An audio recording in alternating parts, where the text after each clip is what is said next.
일단 보험의 목적이 뭐냐면 이게 인제 농작물 재해 보험에 해당이 되는 거니까 이 보험의 목적은 보험에 가입한 농작물로 보험 증권에 기재된, 그러니까 목적이라고 하면 이 목적에 되는 대상을 말하는 거지.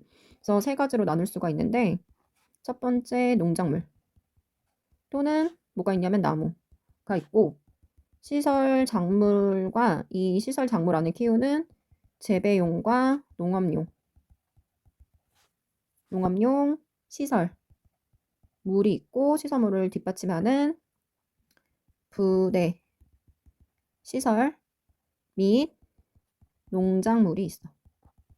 그러니까 농작물하고 농작물로 끝나지. 이거는 농작물 재보험이니까.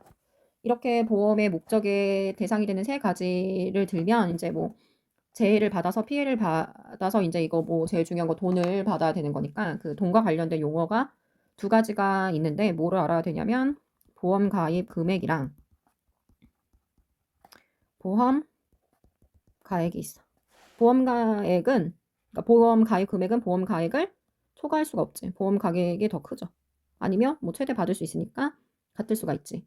그럼 보험 가액은 뭐냐면 농작물 재보험에 있어서 피보험 이익을 금전으로 평가한 금액. 피보험 이익 같은 경우도 처음에 보면 이제 생소한데 이 피보험 이익을 뭐라고 하냐면 보험 사고의 발생에 의해서 보험 사고 발생에 의해서 손해를 입을 우려가 있는 이익이 되지. 거의 이제 보험 사고 발생은 여기에서 태풍, 강풍, 우박, 뭐 기타 등등 이런 게 있겠죠. 조수해 있는 이익이 되죠. 피보험 이익을 금전으로 평가한 금액으로 보험 목적에 발생할 수 있는 최대 손해액이 되죠. 그래서 나중에 이제 회사가 보험금을 지급할 때 이 보험금은 보험 가액을 절대 네버 초과할 수가 없어. 왜냐하면 최대 손해이기 때문에 피보험 이익을 평가한 금액으로서. 그럼 보험 가입 금액은 회사와 계약자 간, 여기 있는 회사와 계약자 간에 약정한 거지. 보험 가액을 회사가 결정을 해, 평가를 해서. 근데 회사하고 계약자 간에 약정을 하는 거지. 너 이만큼 돈 보험금 나한테 들래? 그래가지고 경제 상황에 따라서 약정한 금액을 정하고 이때 보험 사고가 발생할 때 회사가 약속을 했으니까 회사가 지급할 수 있는 평가한 금액이고 보험 가액은 얘는 지급할 최대 보험금이다. 그럼 이 최대 보험금 산출은 어떻게 하냐면 이 보험금 산출은 보험 가입에 들었다고 그걸 다 100% 주는 게 아니라 보험 가입 금액에다가 곱하는 거야. 뭐를? 1 하고 빼기 뭐를 곱한다? 내가 뭐 잘못할 수도 있는 거니까 자기 부담 비율을 빼줘야지. 뭐 농사를 짓는데 비가 온다고 했으면은 거기에 따라서 뭔가를 이렇게 준비를 해야 되는데 전혀 준비하지 않고 기본적인 영농 활동을 하지 않은 상태라면 보험을 아무리 들었어도 100%다 주기에는 회사가 너무 불공평하니까 보험 가입 금액에서 1 빼기 자기 부담 비율을 해줘야 되죠. 그 다음에 이제 또 알아야 하는 게 뭐냐. 여기 나와 있는 자기 부담 비율이라는 거를 한번 정리를 하고 가자. 그러면 자기 부담 비율이란 보험 사고로 인해서 발생한 손해에 대해서 계약자 또는 피보험자가 부담하는, 그러니까 계약자, 보험을 드는 계약자가 있고 그거에 대해서 이제 피보험자가 있는데 이 친구들이 부담하는 비율이 되는 거지. 그 자기 부담금이라는 단어가 있는데 비율 대신 금이 되면은 뭐가 되겠어? 금액이 되는 거죠. 금액, 일정 금액이 된다. 자, 그 다음에 보험 가입 금액하고 보험 가격은 확실히 알았고 이제 이거 양이나 이제 보험 가액을 산정을 할 때 뭐 우리가 알아야 되는 수확량 같은 거를 조사를 해야 되니까 수확량을 알아야 되는데 그 수확량하고 뭐 착과량라고 말하는 종류가 총 뭐 4가지가 있는데 일단 하나씩 정리를 해보면 첫 번째 표준 수확량이 있어. 표준 수확량은 과거의 통계를 바탕으로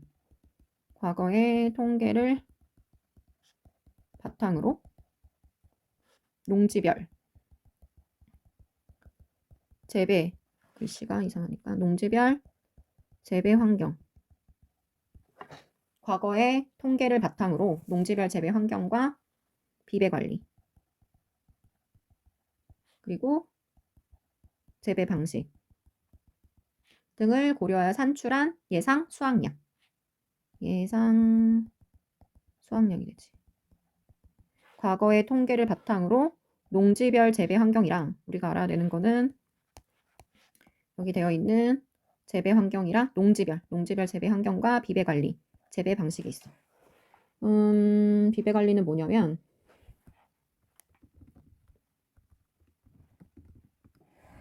토지를 기름지게 하여 작물을 가꾸는 거. fertilization이 되는데 이거는 뭐가 되냐면 비배 관리는 토지를 기름지게 하여 작물을 가꾸는 거. 기름지게 하여 작물 가꾸기 같은 거를 비배 관리.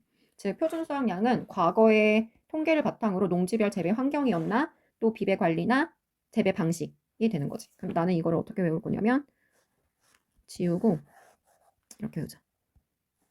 바탕으로 농지별 재배 환경, 그 다음에 재배 방식, 그 다음에 아까 뭐였어? 기름지게 해서 작물을 가꾸는 거를 비배 관리라고 했었지. 비배 관리가 되죠. 다 배가 들어가네요. 3배가 됩니다. 재재비, 농지별 재배 환경과 재배 환경 비배 관리를 고려하여 산출한 예세 수확량이 되죠. 그 다음에 이제 알아야 되는 게 뭐냐면 평년 수확량. 그러니까 얘가 좀 더 포괄적이고 이 평년 수확량은 그러니까 표준 수확량은 동네 단위로 해서 전체로 해서 통계를 바탕으로 한 거고 되게 전체적이라고 보면 평년 수확량은 되게 표준적이다. 표준 집단이라고 생각을 하면 돼요. 얘는 모집단, 얘는 표준 집단. 그 표준 집단에서 나에 관련된 거라고 보면 되는데 얘는 가입 연도, 그러니까 보험 가입 연도 직전 5년 중 보험에 가입한 연도의 실제 수확량과 표준 수확량을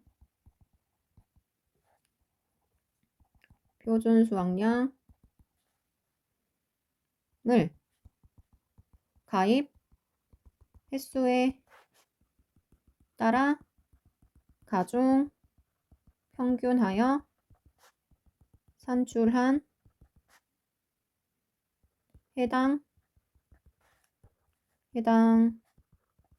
과수원에 기대되는 수확량이 되죠. 가입 연도의 실제 수확량과 표준 수확량을 가입 횟수에 따라 가중 평균하여. 그러면 가중 평균이 뭐냐면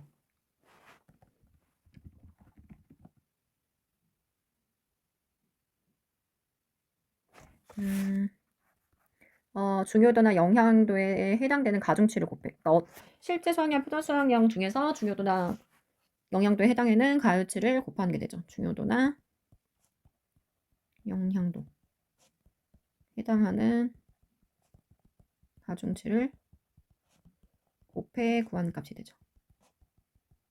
실제 수확량이랑 표준 수확량의 가입 횟수에 따라 해주는 게 평년 수확량이 되는 거지. 그래서 다음에 이제 알아야 되는 게 세 번째가 뭐냐면은 평년 착과량. 평년 착과량은 가입 수확량 산정 및 적과 종료 전에 적과를 종료하기 전에 보험 사고 시 뭐 우박이나 이런 거 떨어졌을 때 감수량 산정의 기준이 되는 수확량이 되죠. 근데 이때 이제 과입 수확량 산정 및 저가 종료 전 보험 사고 시 사암수령 산정의 기준이 되는 수확량을 할 때는 뭐를 기준으로 하냐면 해당 과수원의 과거 적과 후 착과량 조사 자료를 감안하여 산출한다. 자, 그 다음에 중요한 게 뭐냐면 미보상 감수량.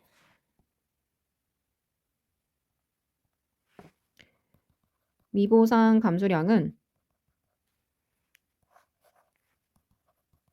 미보상 감수량.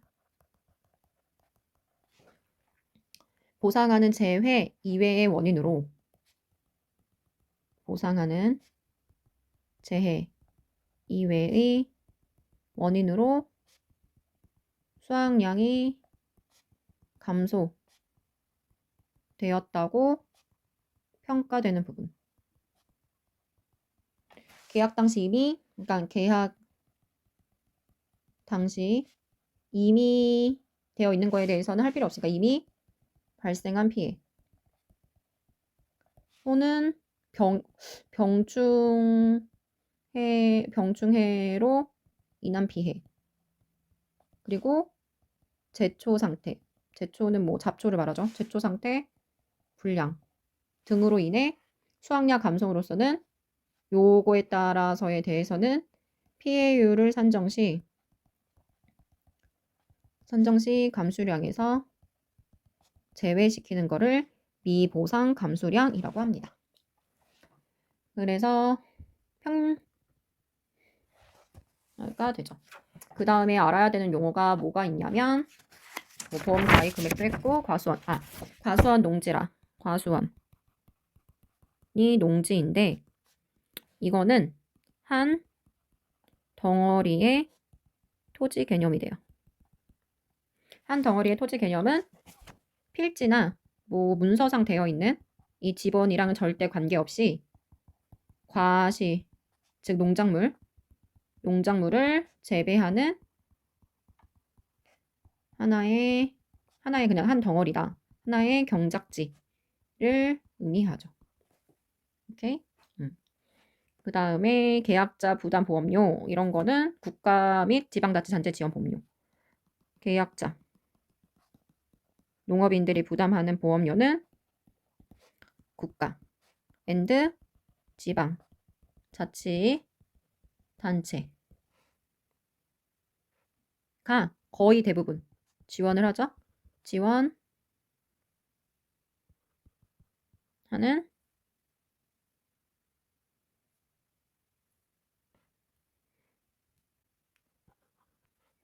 지원 보험료를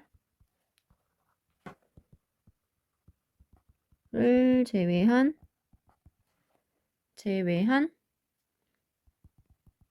계약자가 부담하는 보험료.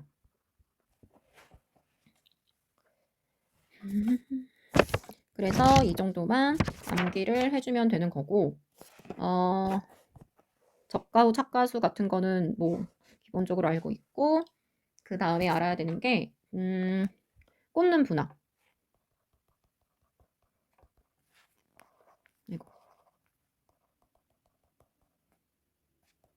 꽂는 분화가 있죠. 눈자가 이상하네.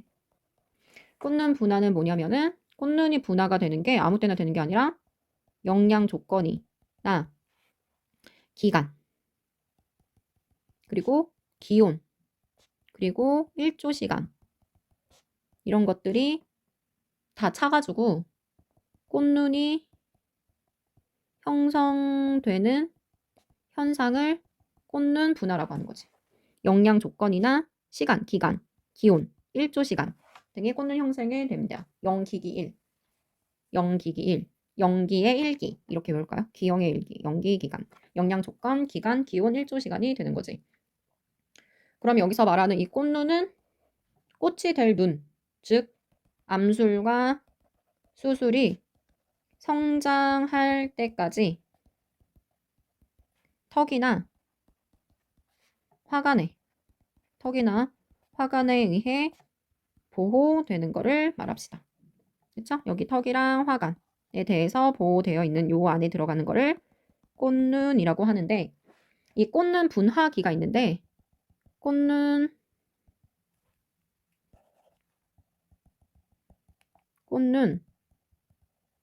분화기는 과수원에서 꽃눈 분화가 예를 들어서 50% 정도 진행될 때를 꽃눈 분화기라고 합니다. 그 다음에 이제 꽃눈 분화기 하기 전에 이제 개화기가 있는데, 꽃이 피는 시기를 말하는데, 이거는 꽃이 개화기가 얼마큼 됐을 때냐면 꽃이 40% 폈을 때를 개화기라고 합니다. 꽃눈 분화기는 꼭 50% 진행된다. 뭐가? 꽃눈 분화가 50% 진행될 때를 꽃눈 분화기라고 하고, 개화기는 꽃이 피는 시기인데 얘는 40% 정도 진행이 됐을 때를 말합니다. 그러면 그 전에 신초 발화하고, 발화는 뭔가 이제 시작되는 그걸 말하는데, 이 신초가 뭐냐면은 해까지가 발화가 예를 들어서 1부터 2ml 정도 자라기 시작하면 이거를 신초 발화가 시작됐다 말하는 거죠. 1하고 1에서 자라기 시작하는 현상을 신초 발화라고 하고, 그럼 이거에 해당이 되는 신초도 발화기가 있는데, 이때 이 발화기는 몇 퍼센트? 전체 신초가 50% 정도 진행됐을 때는 신초 발화기라고 하죠. 그러면 좀 정리를 해보면, 꽃눈 분화기도 다 기가 들어가 있는 어떤 듀레이션이 되는데, 기화기도 50% 진행됐을 때, 산초 발화기도 50% 진행이 됐는데, 개화기에서만 꽃이 40% 정도 피면, 꽃은 원래 피면 더 신나니까 막 반이 피기 전에 40% 폈을 때 개화기다라고 말을 해주는 거죠. 오케이. 그래서 통칙에 대해서 우리가 알아야 되는 기본적인 암기해야 되는 것을 적으면서 암기를 끝내도록 하겠습니다. 알아야 되는 기본적인 암기해야 되는